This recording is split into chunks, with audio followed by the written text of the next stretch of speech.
and we're not starting right now, but we'll start in about 1 minute. But before we start, I wanted to make sure everybody silence your devices, your cell phones. And then also, after the news conference, after Chief is finished, he'll be able to answer some questions, but please keep in mind that the investigation is still ongoing, so there are some questions that he probably will not be able to answer. And I'll be on this side.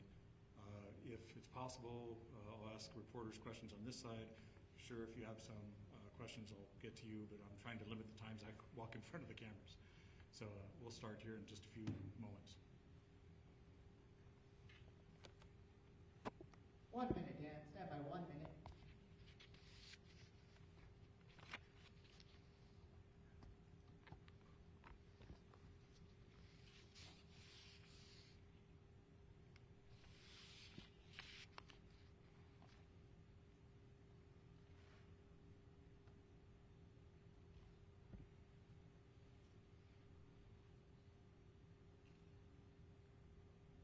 Are you ready to go on this too? You ready to go on? 30 seconds, stand by. And also, just for your information, we are recording, so you can go back and review it later on. It'll be on the city's YouTube page and on the police department's Facebook page.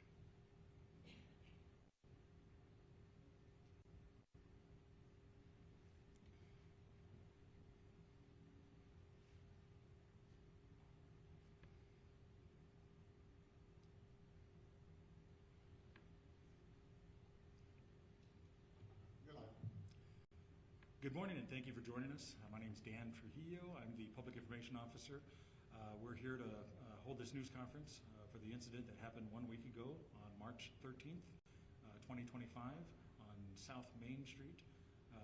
Chief Jeremy Story will be able to answer some of your questions. He's going to present some of the information we've learned from our investigation, and then he'll be able to answer some of your questions. And as I said to the local media who are here right now, the investigation is still ongoing, so there are a lot of questions that are still not answered, and Chief will not be able to answer those, obviously.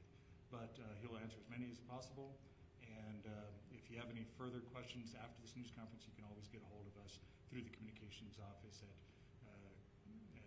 communications@loscruces.gov. If you haven't already, make sure your cell phones are silenced, and with that, I'll turn it over to Chief Jeremy Story.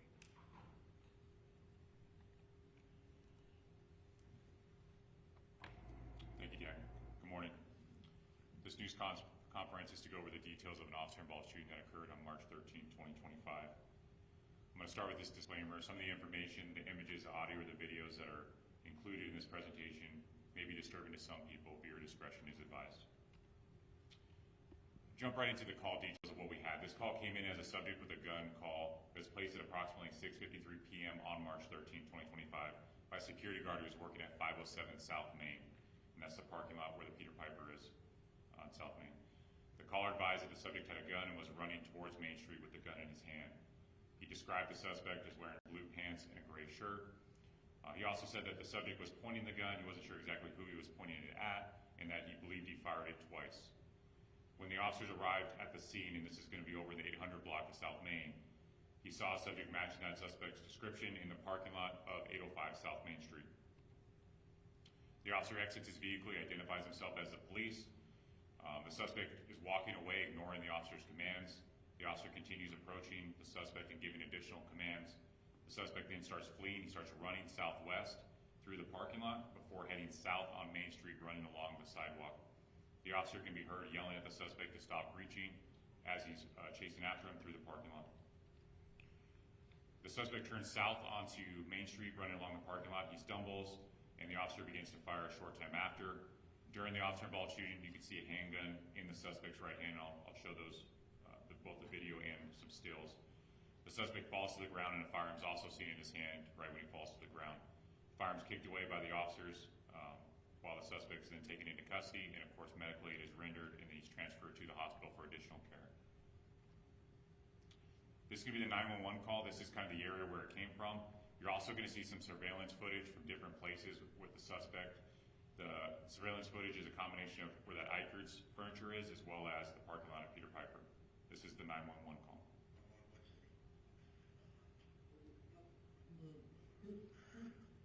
What's the address of the emergency? 7 North Main Street. Oh, yeah, from 507 North Main, correct? Yes. Okay, what's going on over there? There's a person over here with a gun in hand.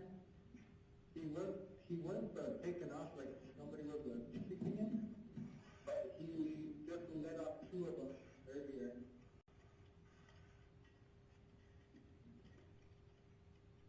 What's he wearing?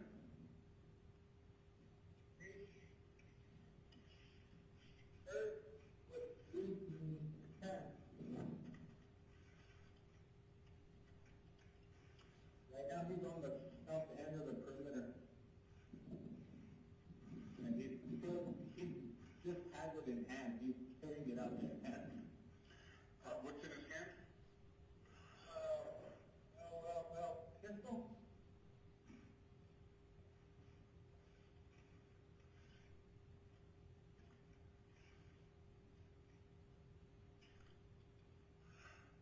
Is he on Water Street right now, on Bowman, or where is he?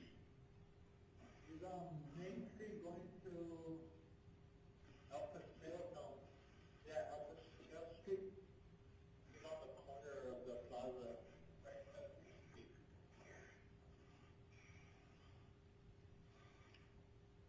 So I'm at the Peter Piper.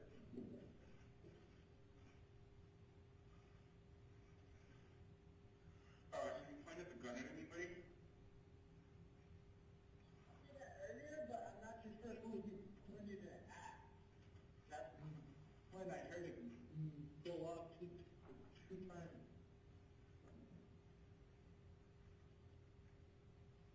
Do you know if anybody's hurt? I don't see anyone hurt at the time. No.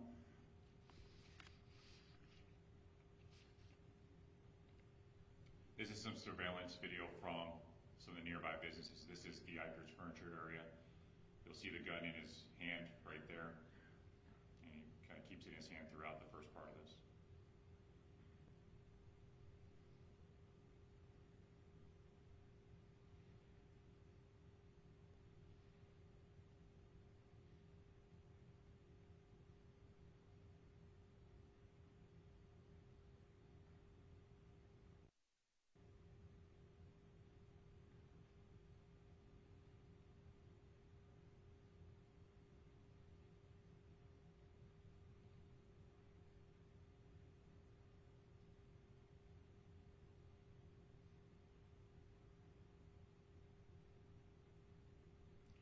The next video you're going to see is in the Peter Piper parking lot, and you're going to look at the top of the screen. He's running across with the gun in his hand. Here in a second, you're going to see a small cloud of dust kick up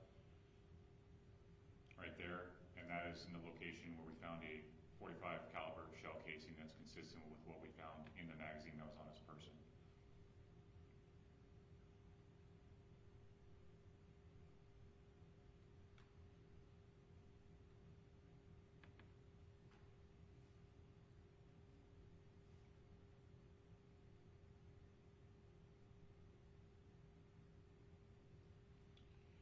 Next, I'm going to play the police radio traffic. A really important disclaimer for this is that, for time's sake, the breaks in between the radio transmissions have been taken away. So when one transmission ends, the next one begins right after. That's not how it occurred that night.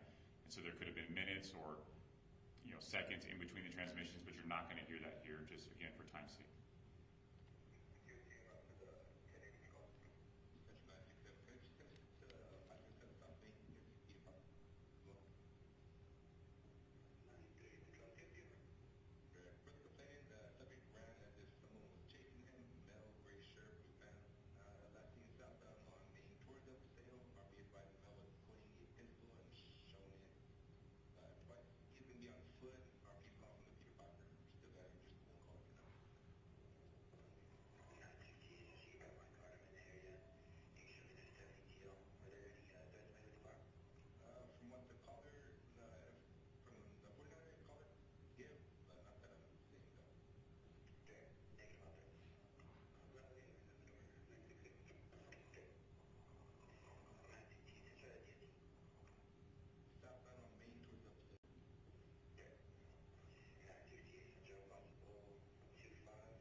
South Main, you'll see the officer pulling in at the top of the screen, and the same subject with the gray shirt and blue pants.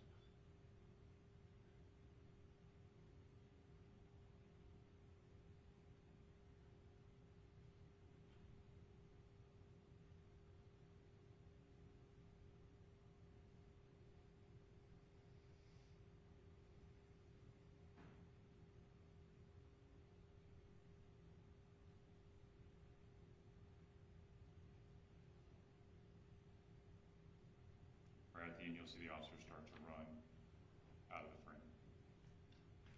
So another angle, you'll see the officer pulling in again at the top of the screen.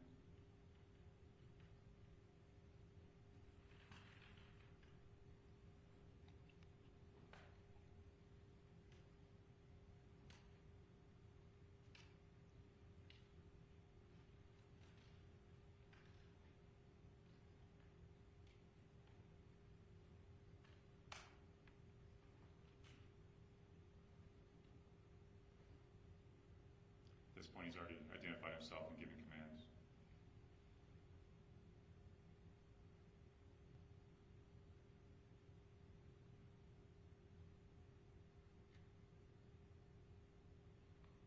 Just a third angle. Pay attention to the subject's right hand reaching for the waistband.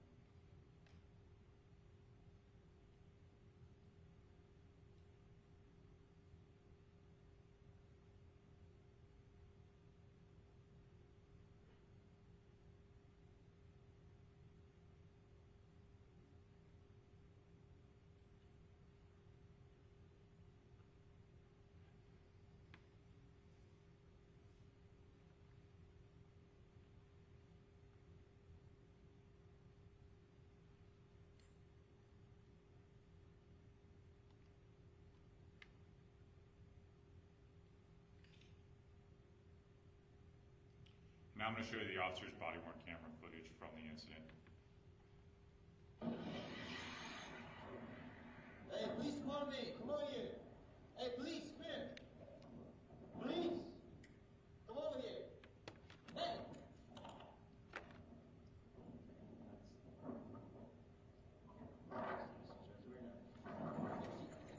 Hey, come here. Stop. Hey, come here. Stop preaching. Stop preaching. Hey, stop preaching. Stop it. Nice. See, shots fired, shots fired. Don't move, man. Don't move. Don't grab it. Roll your stomach. Roll your stomach. Roll your stomach. Roll your stomach. Roll on your stomach. Roll on your stomach. We are west from my 20. West from my 20.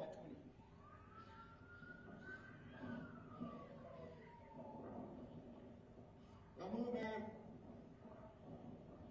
Don't move.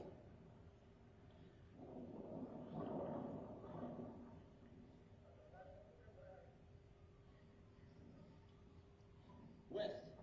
We're west.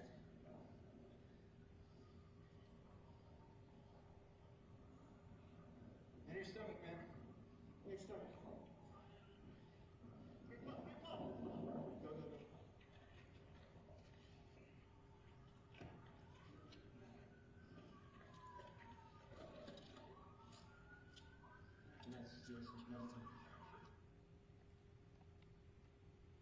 Here's some still frames of different points where the firearm is visible in the suspect's hands. This is, again, from the Ikers area. This is when he was running through the Peter Parker parking lot. You see a small dust cloud in the video, and then that is where the shell casing was recovered from in the same parking lot.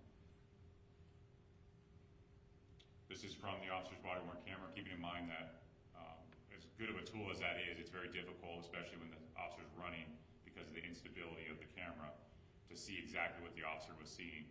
When you go frame by frame, this is one of the frames that you see as right before the shooting is occurring. And then immediately after, of course, the firearm is visible in his hand. One last still, this is from 800 South Main, which is right after the shooting occurs. and the firearm in the bottom corner there is clearly visible in the suspect's hand after the shooting. These are some photos of the firearm taken after the fact. It is a .45 caliber 1911 handgun. And the suspect, Gabriel Padilla, he was charged with aggravated assault on a peace officer, negligent use of a deadly weapon, and resisting, evading, or obstructing an officer. He's currently still in the hospital being treated. At this point, I will stand for the questions I can't answer. As I've said before, anything I can't answer, I will. There are things I do not know with certainty, and so I'm not going to give an opinion or conjecture about a specific fact that we don't know to be true, and then have to change it later. Okay, thank you, Chief. Those questions, please raise your hand, and when I come to you, if you don't mind, please stand if you're able, and also provide your name and your affiliation. Any questions?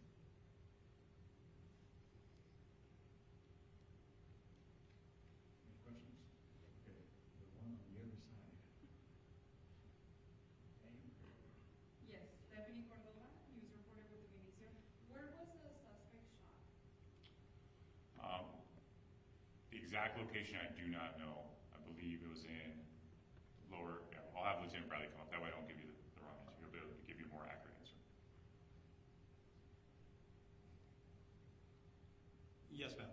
So the round that struck the individual was located in the lower back above the right buttock.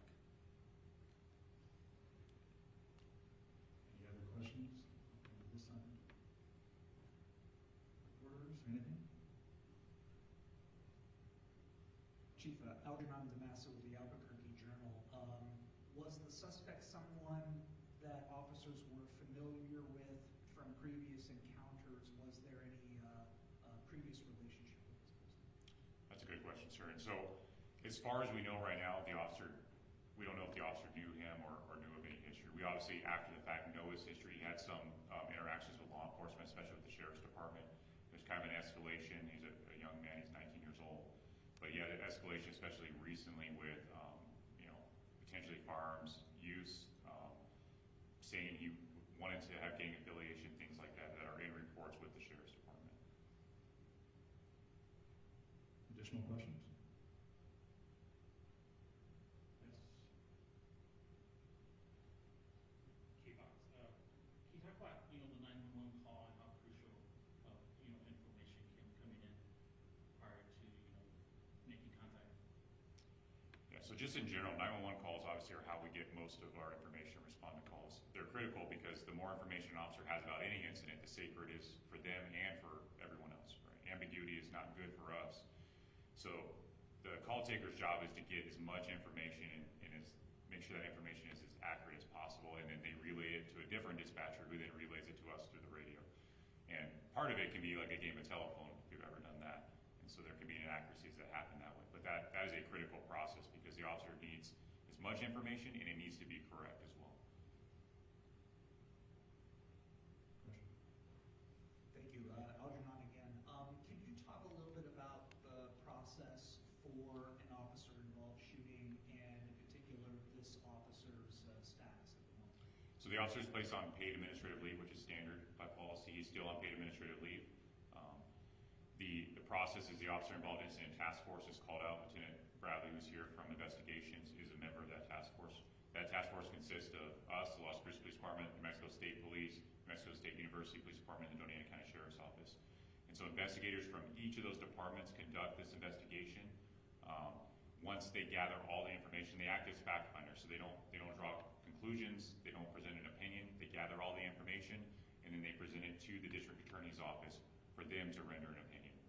And that obviously takes time, depending on the complexity of it. Sometimes it's not that long, sometimes it's longer, depending on the complexity of the investigation. Others? Yes. Regarding the gun that the suspect had, do we know if he had like a license to carry? Was it legal? What do we know about the gun? So I don't believe the gun came back stolen. He's 19 years old in New Mexico. In this context, if you're 19 and above, you can possess a handgun. He had it concealed on his person at times based on surveillance footage. I don't believe he had a valid concealed carry license. But the negligent use would cover potentially the discharge that happened at Peter Piper And then you could also have the unlawful carrying of a deadly weapon if it's concealed or concealing a deadly weapon. Anyone? Additional questions? Everybody good? Okay, reminder that we have this video. It'll be available on our YouTube page and on the police department's Facebook page. Thank you all for your time.